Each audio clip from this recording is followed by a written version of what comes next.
Exegol rituals. This ancient Sith world was once a fertile planet, until the Sith corrupted it. According to ancient Jedi texts and the junior novelization of The Rise of Skywalker, Exegol became a blighted wasteland filled with storms, shadows, and secret laboratories. One story in Dark Legends, a creepy little tale called A Life Immortal, tells of a Sith lady named Darth Nihilis who wanted to live forever. She followed the dark path to Exegol, where she found ruins left behind by another forgotten Sith, Darth Sanguis, who also tried to conquer death. The ritual worked, but it twisted him into a monstrous creature. Noctis repeated it and suffered the same fate. What's crazy? The details of this legend match what we see in Rise of Skywalker, including cloning vats. It's likely that Palpatine found these old experiments and used them to create Snoke. Basically, a graveyard of failed immortals. Anakin's father. Before Palpatine became Emperor, he and his Sith master, Darth Plagueis, were playing God. In 42 BBY, on the Moon Sojourn, they carried out what they called the Grand Experiment, using Sith alchemy and the dark side to manipulate midi-chlorians and create life itself. Plagueis wanted to force the Force to give birth to a being of ultimate power, but the experiment failed. Horribly. Every test subject died. Then, 10 years later, something strange happened. Anakin Skywalker was born, a child with no father. Plagueis believed this was no coincidence. He thought the Force had struck back, creating the Chosen One to destroy the Sith. But Sidious saw opportunity. After murdering Plagueis, he approached Anakin as Chancellor Palpatine, slowly corrupting him over years. And it worked, for a time, until Anakin turned on him. In the end, the experiment didn't just fail, it backfired, and the Chosen One fulfilled his destiny by destroying the Sith, once and for all. Inquisitors.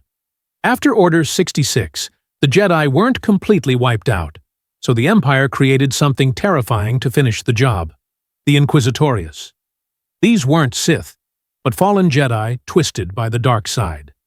Nicknamed the Red Blades, the Inquisitors hunted Jedi survivors, kidnapped Force-sensitive children for Project Harvester, and crushed anyone who dared resist the Empire. Led by the mysterious Grand Inquisitor and reporting directly to Darth Vader, they roamed the galaxy like predators during the Great Jedi Purge. But they weren't unstoppable.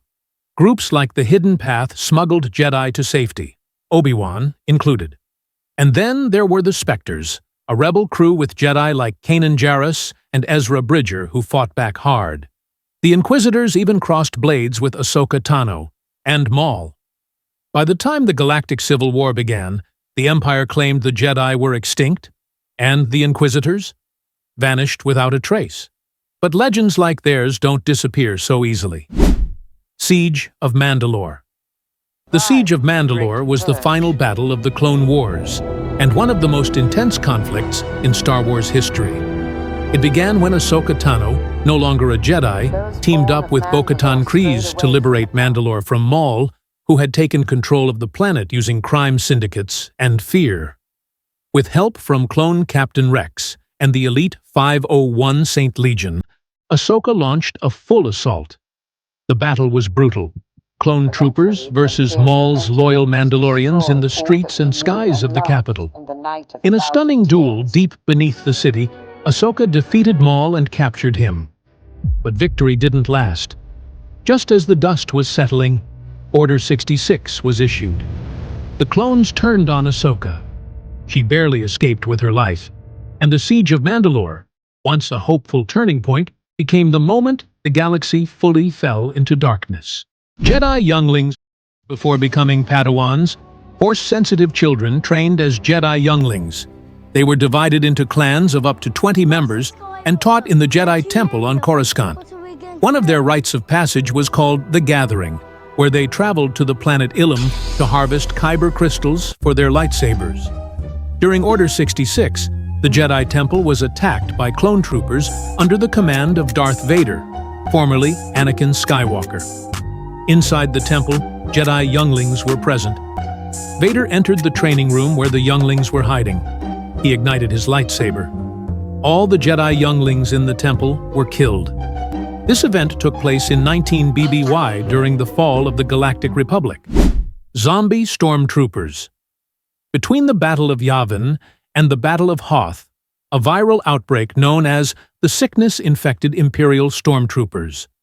Infected troopers died painfully, then reanimated as undead troopers, mindless corpses with cannibalistic behavior. They were slower than living beings but could withstand extreme damage. The virus gave them the ability to communicate telepathically and learn. Acting together, they launched coordinated attacks on both Imperial and Rebel forces. They reprogrammed turrets, hacked security systems, and used shields and blasters to defend captured zones. Some infected scout troopers and heavy weapons units retained their roles and became scout undead troopers and heavy undead troopers. This swarm became known as the Army of the Dead, capable of fortifying bases and resisting counterattacks. The sickness remains one of the darkest biological threats in Imperial history. Mustafar is a volcanic planet deeply tied to the dark side of the Force. After Anakin Skywalker's fall, Darth Vader built a fortress there, using ancient Sith rituals and dark side energy. According to legends and comics, Vader sought to use Mustafar's power to revive Padme Amidala, the woman he lost. The planet's intense dark side presence made it a place for forbidden experiments and attempts to cheat death. Though these efforts failed, Mustafar remains a symbol of Vader's pain and obsession with bringing Padme back to life. Nihilis. After the Mandalorian Wars, Darth Nihilis lost everything: his home, his friends, and his will to live. During the final battle on Malachor V, Jedi Mitra Surik activated the mass shadow generator, killing almost everyone on the planet and in orbit. Nihilis somehow survived, but was trapped in the dark ruins, where artificial shadows and wrecked fleets drained his body and spirit. This left him sick and empty, with an unquenchable hunger for life energy. He began feeding on survivors, but the hunger only grew stronger, never fully satisfied. After Darth Malak's death, the Sith Empire fractured. Nihilis was found by Darth Traya, who sensed he was a massive disturbance in the Force, a wound. She took him to her Sith Academy, where Nihilis trained alongside Darth Sion. Together with Traya, they formed the Sith Triumvirate. Nihilis became the Lord of Hunger, feeding on the life force of entire worlds, a living embodiment of the dark side's emptiness.